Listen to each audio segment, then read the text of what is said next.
जय श्री सीताराम बंधुओं। कैसे हैं आप सब? आशा है आप सब कुशल मंगल से होंगे। इसी मंगल कामना के साथ बालकांड में थोड़ा सा प्रकाश डालते हैं। शील निधि स्वयंवर में महामुनि नारद जी विराजमान हुए हैं। उसके आगे की कथा है बंधुओं। बाबा जी लिखते हैं, सखी संग लय कुंवरी तब चली जनुराज मराल, देखत फिरई महीप सब करि सरोज जयमाल। कहते हैं, बाबा जी कहते हैं कि तब राजकुमारी सखियों को साथ लेकर इस तरह चली मानो राजहंसिनी चल रही है। वह अपने कमल जैसे हाथों में जयमाला लिए सब राजाओं को देखती हुई घूमने लगी। आगे लिखते हैं बाबा जी बंधुओं, जहीं दिस बैठे नारद फूली, सो दिस तहीं न बिलोकिय भूली। पुनि पुनि मुनि उकसहीं अकुलाहीं, देखी दशा हर गन मुसुकाहीं। और जिस ओर नारद जी रूप के गर्व में फूले बैठे थे, उस ओर उसने भूल कर भी नहीं ताका। नारद जी मुनि बार बार उचकते और छटपटाते हैं। उनकी दशा देखकर शिव जी के गण फिर मुस्कुराते हैं। अरे धरि नृप तनु तह गयो कृपाला, कुंवरी हरसि में लेऊ जयमाला। दुलहिन लय गे लक्ष निवासा, नृप समाज सब भयो निराशा। कृपालु भगवान भी राजा का शरीर धारण कर वहां जा पहुँचे और राजकुमारी ने हर्षित होकर उनके गले में जयमाला डाल दी। लक्ष्मी निवास भगवान दुल्हन को ले गए। सारी राजमंडली निराश हो गई।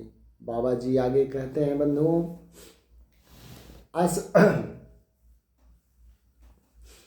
मुनि अति विकल मोह मति डाठी, मन गिर गई छूट जनु गाठी। तब हरिगन बोले मुसुकाई, निज मुख मुकुर बिलो कहूँ जाई। अर्थात मोह के कारण मुनि की बुद्धि नष्ट हो गई थी। इससे वे राजकुमारी को गई देख बहुत ही विकल हो गए, मानो गांठ से छूटकर मणि गिर गई हो। तब शिव जी के गणों ने मुस्कुराकर कहा, जाकर दर्पण में अपना मुंह तो देखिए। अस कहि दो भागे भय भारी, बदन देख मुनि बारी निहारी। बेसु बिलोक क्रोध अति बाढ़ा, तिन्हि सराप दीन अति गाढ़ा। ऐसा कहकर वे दोनों बहुत भयभीत होकर वहां से भागे। कौन भागा? शिव जी के गण। मुनि ने जल में झांक कर अपना मुंह देखा। अपना रूप देखकर उनका क्रोध बहुत बढ़ गया। उन्होंने शिव जी के उन गणों को अत्यंत कठोर शाप दिया। क्या बोलते हैं? हो निशाचर जाई तुम, कपटी पापी दो। हंसे हो हम ही सो ले हूँ फल, बहुरी हंसे हो मुनि को। तुम दोनों कपटी और पापी जाकर राक्षस हो जाओ, ऐसा महामुनि नारद जी श्राप दे देते हैं। और तुमने हमारी हंसी की, उसका फल चखो। अब फिर किसी मुनि की हंसी करना। पुनि जल दीख रूप निज पावा, तदप हृदय संतोष न आवा।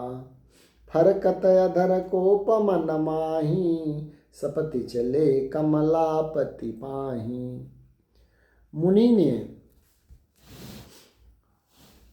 ने फिर जल में देखा तो उन्हें अपना असली रूप प्राप्त हो गया।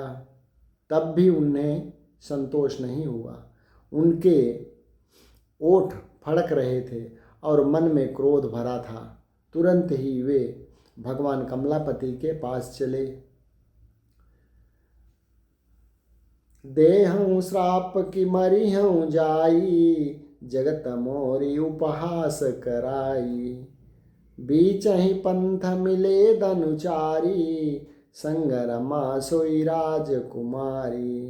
अर्थात मन में सोचते जाते हैं महामुनि नारद जी कि जाकर या तो साप दूंगा या प्राण दे दूंगा। उन्होंने जगत में मेरी हंसी कराई। दैत्यों के शत्रु भगवान हरि उन्हें बीच रास्ते में ही मिल गए। साथ में लक्ष्मी जी और वही राजकुमारी थी। अरे बोले मधुर बचन सुर साई, मुनि कह चले बिकल की नाई। सुनत बचन उपजाय अति क्रोधा, माया बस न रहा मन बोधा। देवताओं के स्वामी भगवान ने मीठी बाणी में कहा, हे महामुनि, व्याकुल की तरह कहाँ चले। ये शब्द सुनते ही नारद को बड़ा क्रोध आया। माया के वशीभूत होने के कारण मन में चेत नहीं रहा। अर पर संपदा सकहु नहीं देखी, तुम्हारे ईर्षा कपट विशेखी। मथत सिंधु रुद्र ही बैरायहूँ, सुरन प्रेरी विषपान करायहूँ। मुनि ने कहा कि तुम दूसरों की संपदा नहीं देख सकते, तुम्हारे ईर्ष्या और कपट बहुत हैं। समुद्र मथते समय तुमने शिवजी को बावला बना दिया और देवताओं को प्रेरित करके उन्हें विषपान कराया। असुर सुरा विष संकरहि, आपुरमा मनिचार। स्वार्थ साधक कुटिल तुम, सदा कपट व्यवहार। नारद जी कहते हैं कि असुरों को मदिरा और शिव जी को विष देकर तुमने स्वयं लक्ष्मी और सुंदर कौस्तुभ मणि ले ली। तुम बड़े धोखेबाज और मतलबी हो, सदा कपट का व्यवहार करते हो। अरे परम स्वतंत्र न सिर पर कोई, भावई मन ही करहु तुम सोई। भले ही मंद मंदे ही भल करहु, और विषमय हरस नहीं कछु धरहु। नारद जी कहते हैं आगे कि तुम परम स्वतंत्र हो, सिर पर तो कोई है नहीं। इससे जब जो मन को भाता है स्वच्छंदता से वही करते हो। भले को बुरा और बुरे को भला कर देते हो। हृदय में हर्ष विषाद कुछ भी नहीं लाते। अरे डकही पर चहु सब काहू, अति असंक मन सदा उछाहू। करम शुभाशुभ तुम्हि न बाधा, अब लगी तुम्हि न काहू असाधा। अर्थात सबको ठग ठग कर परख गए हो और अत्यंत निडर हो गए हो। इसी से ठगने के काम में मन में सदा उत्साह रहता है। शुभ अशुभ कर्म तुम्हें बाधा नहीं देते। अब तक तुमको किसी ने ठीक नहीं किया था। अरे भले भवन अब बायन दीन्हा, पावहुगे फल आपन कीन्हा।